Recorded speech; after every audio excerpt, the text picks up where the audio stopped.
Hey guys, welcome back. I'm Laura Wilkie with Down Home with Lemon Pie, and today I'm going to talk to you guys about how we make sure we get to the fun stuff in our homeschool.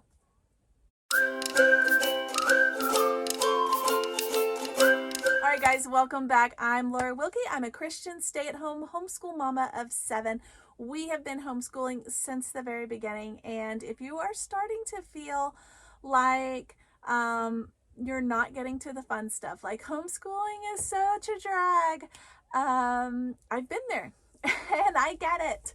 And I'm going to tell you guys how we fixed that. This is Homeschool Fellowship Friday, so welcome. If you haven't already, do subscribe and leave us a comment. Let me know that you're watching and what you think of the videos, and let's get started. Okay, so years ago, when my oldest was maybe in first grade and second grade, we would get so caught up with some of the lessons, and honestly, I know that I was doing way too much. I was requiring way too much for her because I was modeling our homeschool after the public school system that I grew up with, that I attended, and that I wanted to not create in my own home. And that's exactly what I was doing. So, I had to step back because I noticed that my kiddos were coming to me and they were saying things like, I hate school. I don't like school. It's not fun. We don't do anything fun. We don't like it. And I was thinking, what? Because in my mind, I was trying so hard and I was focusing so much, but I was focusing on the wrong thing. I was, like I said, designing our homeschool right in line with the public school system, and the subjects that they said we should teach were the subjects that I was teaching, and the ones that they put emphasis on were the ones I was putting emphasis on. And there was a lot of stuff that I wasn't teaching that as an adult I think is important, but I wasn't even teaching it, and because it wasn't taught in schools. And even things that I legitimately think should be taught in school, I still wasn't teaching because I was so in that public school mindset of what should be taught and what's not taught, and what's important and what's not, that it was really ruining our homeschool. And so a few years back, I started noticing that I ended up having 3 kiddos in school at that time. And it was just kind of draggy. And it felt like we would spend, especially with one of my kiddos in particular, we would spend hours trying to get through, for example, a reading lesson or a math lesson. And we would spend hours. And not only was it dragging me down and my child down, but things weren't getting done. It was hard for me to get meals done. It was hard for me to have dinner ready. It was hard for me to get laundry done, the house picked up, all these other things, because I was sitting at the table for so long, like pulling teeth to get my kid to do their work, right? And it didn't need to be that way. And I couldn't figure out what we were doing wrong. And then I did. I did figure it out. And I don't know exactly how or where or what, but I did figure it out. And I want to share you guys the top 3 things that we have changed in our homeschool to, make sure we get to the fun stuff. Okay, number 1. I prioritized what classes actually mattered most to me. I did not focus on what the world says. For example, yes, we do reading and math and writing, okay? When I say writing, we do handwriting with my little ones who are like 7th grade and down, I would say. We do handwriting. When they get bigger, we will start doing some writing, like stories and stuff. But that is actually something that schools focus on a lot and is not actually age appropriate for those young kids. I had a kiddo who would naturally write stories, songs, poems all the time, but when I made it a thing, when I made it part of our lessons, that child shut down and wouldn't do it. Now, as a big kid, she writes all kinds of stuff. She writes poems, she writes plays, she writes all kinds of stuff on her own without my prompting, and kiddos will do that. Another thing that I was not prioritizing that I felt should be prioritized was cooking, for example, or learning about healing herbs, how to heal themselves, or learning hymns. I was not prioritizing that. I wanted to because that was part of the fun stuff, but we never had time to get to it, right? Crafts, again, the fun stuff that we never had time to get to. Science experiments, the fun stuff we never had time to get to. And we were spending so much time on grammar. Oh my gosh, I can't believe how much time we wasted on grammar. And I don't even teach grammar now because I've learned more about it. And I've learned that just in day-to-day speaking, if we're reading good books, if we're exposed to good literature all the time, if we're copying poems and Bible verses and quotes out of books and different things for handwriting and different things, we're getting all of those grammar skills already that we didn't need to be diagramming and structuring sentences. Okay, that was just completely unnecessary, and as an adult has not helped me at all. So I started prioritizing what subjects actually matter, all of the ones that I wanted us to get to, and then I made a list. So I wanted us to get to a lot of good, fun stuff, the culture stuff like picture study, composers, hymns, Bible verses, read alouds, all of these fun things, crafts, painting, all of those things I wanted us to get to, but the things that we never had time for. So I made them a priority in our schedule. And then I designed our schedule into a 3-hour schedule, and I shared it with you guys before. I will link that video below, and it is awesome. It is awesome. It is working so well. And so in the morning, the first 3 hours, we do, or the first hour, not there's 3 hours, it's only 3 hours total. The first hour, we do all of those, I would say, are the ones that the school or the world would say were important. So reading, writing, math. And I have them divided up. They have a time for how long each one, and we keep moving. So if we do not, for example, if I have a kiddo who is just shutting down and does not want to do reading or doesn't want to do math, we don't sit on that subject for the next 3 hours, okay?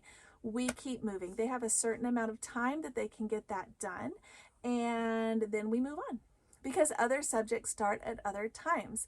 So, for example, from 9 o'clock to 10 o'clock is those 3. At 10 o'clock, we move on. Whether they're done with those things or not, we are moving on. And at 10 o'clock, we start our fun stuff. This is the stuff that we enjoy. This is our history. This is our science time. This is our painting time. This is like our craft time. This is our read aloud time. This is our picture study. This is our composers. This is our hymns, our poetry, our Bible time. This is all of that is during our second hour. And I have that all detailed for you guys in my schedule video. So if you want to see how do we fit all that in, it's all there. It's quite simple, but we keep moving.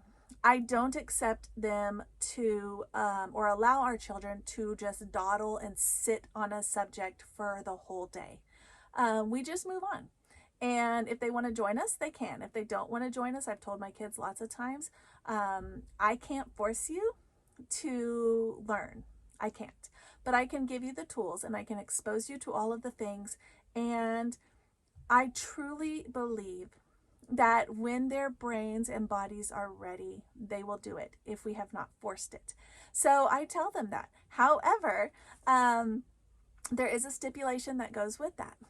At the end of third hour, anything that was not completed during school hours still has to be completed, or they're disciplined for the evening. They go to bed early, they don't get video game time, those kinds of things.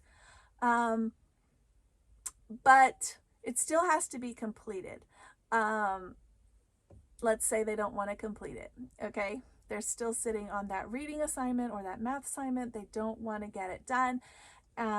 Well, they're going to go to bed early and it's still going to be there for them, right?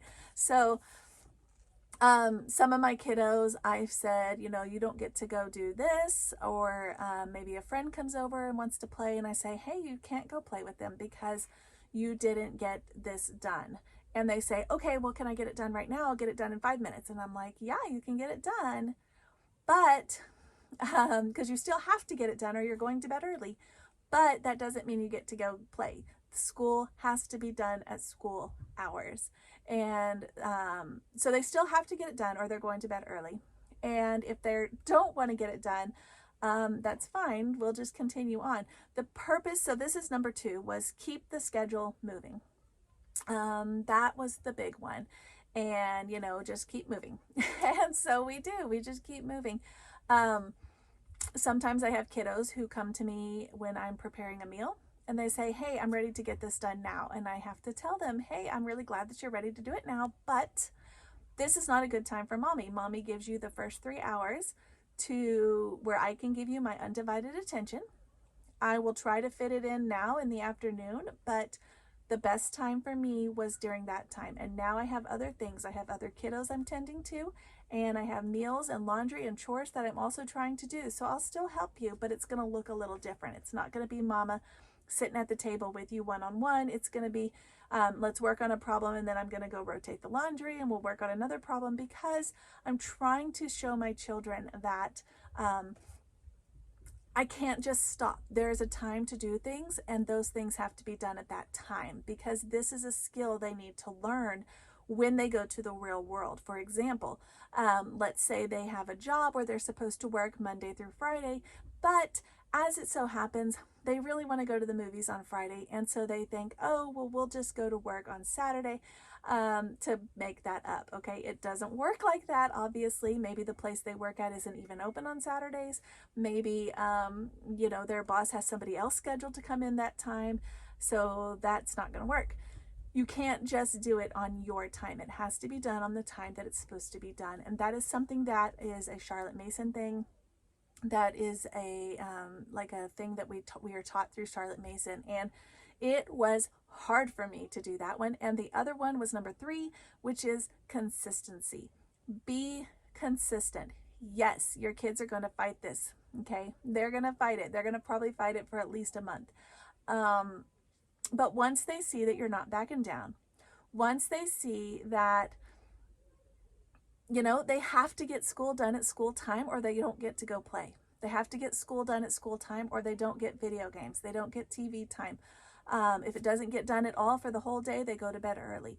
Once they see that you are consistent and that you're not going to back down, they will join in with your plan and start doing it. And that's really what it comes down to, because you know, sometimes we are really blessed. My husband is able sometimes to take my kiddos to work with him, and that's something that we use as an incentive. And I tell them, hey, you can't go today because you spent 2 days not getting your school done, so you don't get to go. You know, I don't stress. I used to stress a lot. Like, if they don't learn this at 3rd grade, then they're never going to learn it, you know, and that's not true. That's not true. We have so many years to pour into our children. You know, if they don't want to do it in 3rd grade, it'll come back around. We use a family learning cycle. So we do time periods and we come back to them again and again and again in a circle style. And so, yeah, this year we're doing modern history. If they're just not digging it, that's okay. We'll come back around to it in about 4 years, and they'll be a little older and they might be a little more ready. Not everything needs to be a battle. And so that would probably be, if I was going to add a 4th, that would probably be the 4th one. But just to get you guys started, how do we make sure we get to the fun stuff? Number 1, let's review. I prioritize what classes I actually want to teach and what I think matters most in their lives. Number 2, keep the schedule moving. We're still moving on. We're done with that. If it wasn't done during that time, you can work on it later. If, for example, I should fit this in. Let's say they did their math, but they were struggling, and they were working on it, but they were struggling, and they did not get it done in the 30 minutes I allowed for it. That is different. They can work on that at the end of our school time. I will help them one-on-one, but and they won't be disciplined or punished because they were working on it. Okay. So yes, there is some grace. We're not just like little homeschool mama dictators. There is a lot of grace actually. And so, but I don't want to give so much grace that I'm not consistent. And that is number 3, consistency. And I'm not going to allow dawdling. I just tell them that's not how we're going to behave. We're not going to do that. That's not allowed. And we continue on. So prioritize, keep the schedule moving, be consistent. Mamas, you can do this. This whole channel is about inspiring you guys and giving you the tools so that you can be successful in your homeschool. If you are enjoying this, it is Homeschool Fellowship Friday. Leave me a comment below. I would love to read it and I will respond. Might take me a few weeks, might take me a few days, might just be a few hours, but I will respond to you, I promise.